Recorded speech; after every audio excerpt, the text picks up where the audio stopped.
দর্শক, সংবাদের এই পর্যায়ে আমন্ত্রণ জানাচ্ছি সংবাদপত্রের পর্যালোচনা ভিত্তিক পত্রিকার চোখে দেশ অনুষ্ঠানে।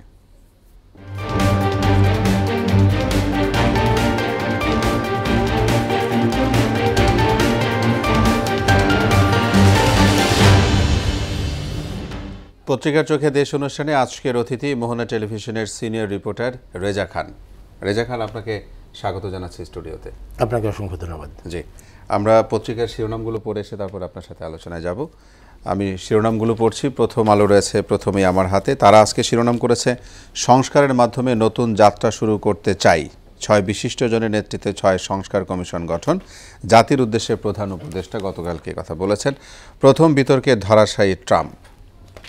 দৈনিক ইত্তেফাক তারা শিরোনাম করেছে, সুষ্ঠু নির্বাচন ও সুশাসন প্রতিষ্ঠায় 6 কমিশন গঠন।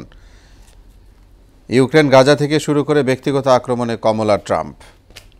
সমকালের শিরোনাম দেখব, রাষ্ট্র পুনর্নির্মাণের সংস্কারের পথরেখা ঘোষণা। প্রশাসনে তালগোল, ঘন ঘন বদল হচ্ছে সিদ্ধান্ত। আশুলিয়া গাজীপুরে বন্ধ 250 কারখানা। এটি নিয়েও কথা বলেছে গতকালকে। বাংলাদেশ প্রতিদিন শিরোনাম করেছে, শিল্প বন্ধ হলে অর্থনীতিতে আঘাত। জাতির উদ্দেশ্যে ভাষণের প্রধান উপদেষ্টা ডক্টর মোহাম্মদ ইউনূস। লাখো কোটি টাকা লোপাট, দেশে সংস্কারে 6 কমিশন। যুগান্তর আজকে শিরোনাম করেছে, গাজীপুরের কয়েকটি কারখানায় বেক্সিমকোর শ্রমিকদের হামলা। রাষ্ট্র সংস্কারে 6 কমিশন। জাতির উদ্দেশ্যে ভাষণে ডক্টর ইউনূস। প্রকল্প বাস্তবায়নে সবচেয়ে বেশি ব্যয় বাংলাদেশে। একান্ত সাক্ষাৎকারে উপদেষ্টা ডক্টর ওয়াহিদ উদ্দিন মাহমুদ এই খবর তিনি বলেছেন। রয়েছে দেশ রূপান্তর শিরোনাম জানব, রাষ্ট্র সংস্কারে 6 কমিশন। শৃঙ্খলা রক্ষার দায়িত্ব যাদের, শৃঙ্খলা ভাঙছেন তারাই। বণিক বার্তা, উন্নয়ন সহযোগীদের কাছে অতিরিক্ত $5 বিলিয়ন অনুরোধ করা হয়েছে। জাতির উদ্দেশ্যে ভাষণের প্রধান উপদেষ্টা। The daily star, Yunus charts the path to reforms. In address to nation, he announced 6 commissions to suggest reforms to constitution, poll system, key state organization. Workers minimum wage to be revived. এই শিরোনামগুলো আমরা দেখে নিলাম। মোটামুটি যে শিরোনামগুলো পত্রিকায় এসছে, একটি শিরোনাম সবগুলো পত্রিকায় করেছে। আপনি জানেন গতকালকে জাতির উদ্দেশ্যে ভাষণ দিয়েছেন প্রধান উপদেষ্টা। তিনি অনেকগুলো কথাই বলেছেন, সেখান থেকে কিছু কিছু কথা নিয়ে এসে আজকে পত্রিকার শিরোনাম করা হয়েছে। যেমন ইত্তেফাক করেছে, সুষ্ঠু নির্বাচন ও সুশাসন প্রতিষ্ঠায় 6 কমিশন গঠন। এই যে 6টি যে কমিশন গঠন করা হলো 6টি সেকশনে, এই জায়গায় যদি সুষ্ঠুভাবে সংস্কার করা হয় সত্যি সত্যি, তাহলে সেই জায়গা থেকে কিন্তু রাষ্ট্রের একটি গণতন্ত্র রাষ্ট্র যা পাওয়ার কথা সেটি পাবে। আপনার মতামত জানতে চাই। এটা তো কাঙ্ক্ষিত ছিল যে এই সংস্কারগুলো কি কি ক্ষেত্রে সংস্কার করবেন তারা, এই বিষয়ে কিন্তু জন আকাঙ্ক্ষা ছিল এবং রাজনৈতিক দলগুলোও কিন্তু তাদের বক্তৃতা এবং বিবৃতির মাধ্যমে কিন্তু প্রতিদিনই এটা বলছিল যে সংস্কারের রোডম্যাপ ঘোষণা করার জন্য, এবং সেটা কাঙ্ক্ষিত ছিল। কালকে 6টি সংস্কার কমিশন গঠন করা হয়েছে এবং আমরা দেখেছি যে বাংলাদেশের 6 জন বিশিষ্ট ব্যক্তিকে এই কমিশন সংস্কার করার জন্য দেওয়া হয়েছে। নির্বাচন সংস্কার কমিশন হয়েছে, জনপ্রশাসন সংস্কার কমিশন, বিচার বিভাগ দুর্নীতি দমন কমিশন, সংবিধান সংস্কার এবং পুলিশ প্রশাসন সংস্কারের এই 6টি কমিশন কাজ করবে। আসলে সংস্কার এটা তো রাষ্ট্রীয় কাঠামো সংস্কার, এর বাইরে কিন্তু প্রধান উপদেষ্টা তার বক্তৃতায় কিন্তু অনেক কথা বলেছেন। আপনি আইন নিজের হাতে তুলে নেওয়া থেকে শুরু করে তিনি কিন্তু বলেছেন যে আসলে যে প্রতিটি প্রতিষ্ঠান আপনি নিজেরাই সংস্কার করুন। একটি বিষয় বলেছে, সেটি হচ্ছে কিন্তু একটা রাষ্ট্র কিন্তু আপনার ডোর টু ডোর গিয়ে আপনার সংস্কার করবে, সেটা কিন্তু সম্ভব না। এই যে 6টি প্রাতিষ্ঠানিক সংস্কার, এর বাইরেও কিন্তু গণমাধ্যম সংস্কারের বিষয়টিও আসবে, পরের ধাপে হয়তো আসবে, সেটিও তিনি বলেছেন। তো সংস্কার আসলে আপনার ব্যক্তি পর্যায় থেকে প্রাতিষ্ঠানিক পর্যায় থেকেও দরকার আছে, সেই বিষয়টিও কিন্তু প্রধান উপদেষ্টা তার বক্তৃতায় বলেছেন যে আপনি আপনার প্রতিষ্ঠানগুলো আপনার মতো করে আপনি সংস্কার করেন। যেরকম আপনি ধরেন এই যে পোশাক শ্রমিকদেরকে নিয়ে যে কারখানার কথা বলেছেন চলছে, যে সহিংসতা বা কালকে কিন্তু আগুন ধরিয়ে দেওয়া হয়েছে, এগুলো চলছে। এটা হচ্ছে কেন? এটা হচ্ছে যে প্রতিষ্ঠানগুলো কিন্তু ঠিকমতো চলছে না, তাদের বেতন কাঠামো সব প্রতিষ্ঠানই, আপনি ধরেন বাংলাদেশের বেশিরভাগ প্রতিষ্ঠানই কিন্তু এরকম। এটা নিয়ে আবার গতকালকে শ্রম ও কর্মসংস্থান উপদেষ্টা কথা বলেছেন যে আজকের মধ্যেই তাদের বেতন ভাতা দেওয়া হবে। এখন এই প্রতিষ্ঠানগুলো কিন্তু আপনি ব্যক্তিগতভাবে সংস্কার করতে হবে।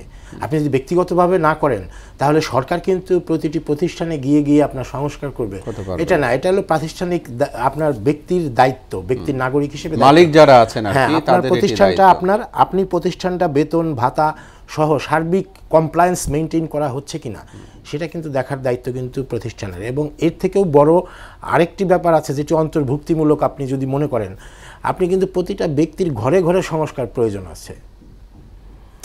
আমাদের দেশে কিন্তু দুর্নীতিবাজ মানুষ কিন্তু আমাদেরই ভাই, আমাদেরই বাবা বা আমাদেরই বোন, তারাই। এখন আমরা যদি পারিবারিকভাবে সচেতন হই যে আমার ভাই দুর্নীতি করে, আমি এটা দেখছি, আমি এটা মানব না, কিংবা আমার বাবা দুর্নীতি করে, এটা কিন্তু জানে, তার ছেলেও জানে, তার ওয়াইফও জানে, কিন্তু আমরা কি করছি? প্রশ্রয় দিচ্ছি। আমাদের ঘরটা কিন্তু শুদ্ধির অভিযান নাই সেখানে। আমরা যেমন দেখে থাকি যে পরিবারের স্ত্রী, তার শ্বশুর, শাশুড়ি, শ্যালক, তাদের নামে বেনামে জমি কেনা, সম্পদ রাখা, এইটা আমি যে সংস্কারের কথাটা প্রধান উপদেষ্টা বলেছেন যে ব্যক্তি পর্যায়ে আপনার সংস্কার করতে হবে। আপনি যদি দেশের নাগরিক, আপনি যদি দায়িত্বশীল না হন, দেশের ধ্বংস করেন, ক্ষতি করেন, সেটা তো দেশের ক্ষতি।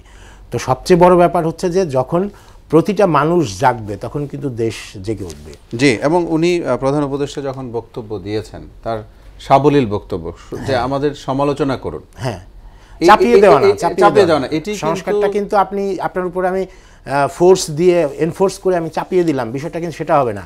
আপনার ভেতর থেকে যদি প্রতিটা মানুষের সংস্কার আসে, নিজের ঘর থেকে শুরু করে নিজের ব্যবসায়িক প্রতিষ্ঠান, রাজনৈতিক সামাজিক সব প্রতিষ্ঠান যদি ব্যক্তি উদ্যোগে সব প্রণোদিত হয়ে আপনার সংস্কার করে, তাহলে দেখবেন যে কিন্তু বাংলাদেশের অনেক এগিয়ে যাবে। সেদিনই কিন্তু এটি কাজটা অনেক কঠিন।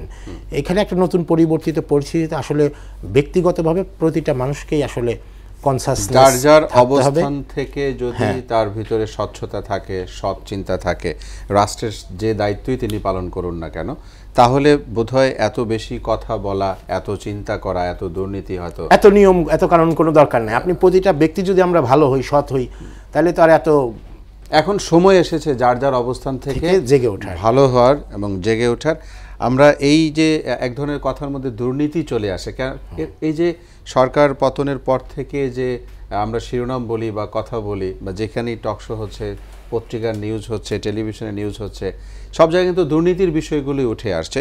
সেই হিসাবে একটি যুগান্তরের একটি শিরোনাম আসছে যে প্রকল্প বাস্তবায়নের সবচেয়ে বেশি ব্যয় বাংলাদেশে, এটি বলেছেন ওয়াহিদুজ্জামান মাহমুদ, বলেছেন উপদেষ্টা।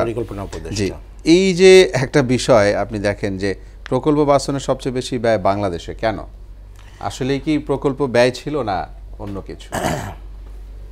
এটা আমাদের আমাদের দেশে একজন সাধারণ মানুষকে জিজ্ঞেস করলে তিনি কিন্তু এই কথাটাই বলবেন। উনি কিন্তু আমাদের মানুষের মনের কথাটাই উনি বলেছেন, কারণ উনিও একজন মানুষ, এই সমাজেরই মানুষ। তো আসলে একটা প্রকল্প শুরু হয় কিন্তু ফিজিবিলিটি স্টাডি দিয়ে। সেই ফিজিবিলিটি স্টাডির থেকেই কিন্তু আসলে এই দুর্নীতিগুলো শুরু হয়, একদম টপ টু বটম যাকে আমরা বলি, সেখান থেকে কিন্তু এই ফিজিবিলিটি স্টাডি আপনার কে পাবে এটা নিয়েও কিন্তু আপনার লবিং শুরু হয়ে যায়। সেই ফিজিবিলিটি স্টাডির থেকে শুরু করে আপনার ধাপে ধাপে আসলে যে প্রকল্পগুলো বাস্তবায়িত হয়, প্রতিটা ধাপে ধাপে এটার আবার ব্যয়টা কিন্তু বেড়ে যায়। এক বছর পরে প্রকল্প সংশোধন করা হয়। আসলে আমরা সাস্টেইনেবল ডেভেলপমেন্ট বলতে যেটা বলে থাকি, আসলে এই সাস্টেইনেবল টেকসই উন্নয়নটা দরকার। এখন উন্নয়নটা টেকসই হচ্ছে না কেন? আপনি দেখেন গত 15 বছরে কিন্তু অনেক উন্নয়ন হয়েছে, কিন্তু শেষ পর্যন্ত কি হলো? শেষ পর্যন্ত কিন্তু হুড়মুড় করে দেখেন সব কিছু ভেঙে পড়লো। এটার কারণ কি? এই উন্নয়নটা কিন্তু আসলে স্বতঃস্ফূর্ত না, সবার ভেতর থেকে উঠে আসা উন্নয়ন। অনেক উন্নয়ন প্রকল্প নামে বেনামে নেওয়া হয়েছে, যেগুলো শুধুমাত্র অর্থ এক ধরনের চাপিয়ে দেওয়া উন্নয়ন। আপনি উন্নয়নটা চাপিয়ে দেওয়া, আপনার ভেতর থেকে চাহিদা থেকে উন্নয়নটা হবে। সেটা কিভাবে হচ্ছে যে চাপিয়ে দেওয়া কেন? চাপিয়ে দেওয়া এ কারণে যে আমি অনেক মহীয়সী হব, উন্নয়ন দিয়ে আমি ঐতিহাসিক ঘটনা তৈরি করব, আমি ইতিহাসে নাম লেখাবো যে সবচেয়ে উন্নয়ন আমি করেছি, আমার মাহাত্ম্যের জন্য আমি উন্নয়ন করেছি। কিন্তু আসলে উন্নয়নটা হওয়া উচিত হচ্ছে এই যে উন্নয়ন। এই কারণেই আপনি দেখেন বাংলাদেশে এত বড় বড় মেগা প্রজেক্ট হয়েছে, এটার কোনো ভেটিং হয়েছে না? ওইটাই আপনি যেটা বলছেন, এটা কোনো ভেটিং হয় নাকি? আপনি প্রকল্প করবেন, প্রকল্প করার এই প্রকল্পের কস্টিংটা উঠবে, কিন্তু এই যে আজকে দ্রব্যমূল্যের দাম বেড়েছে কি কারণে, এই যে এসব কারণে এই প্রকল্পের কস্ট টাকাগুলো ব্যালেন্স করার জন্য। এই কারণে আপনি একটা বড় প্রকল্প নিলে জনগণের কাছে ভেটিংয়ে দিতে হবে যে আমরা একটা প্রকল্প করতে চাই, এটা করার কারণে কিন্তু দ্রব্যমূল্য বাড়বে, জীবনযাত্রার ব্যয় বাড়বে, আমরা এই প্রকল্প করব কি করব না এটাকে জানান। জি, রাষ্ট্র যদি অনুমতি দেয়, ইভেন আমি একটু 1 মিনিটে শেষ করি আরেকটা বিষয়, 30 সেকেন্ডে এই ভেটিংটা তো হয় না, বরঞ্চ আমরা দেখেছি গত 2-3 টার্মে আপনার সংসদেও আলোচনা হয় নাই এই বড় বড় প্রকল্পগুলোর নিয়ে, যে এরকম প্রকল্প যে রাষ্ট্রের মালিক হচ্ছে জনগণ, সে জনগণই বিষয়গুলো জানে না, জানতো না। আমরা প্রত্যাশা করি যে আগামীর দিনগুলোতে যারাই সরকার গঠন করবে বা যারাই এই দেশ পরিচালনা করবে তারা এই বিষয়গুলো মাথায় রাখবে। আপনাকে অসংখ্য ধন্যবাদ আজকে।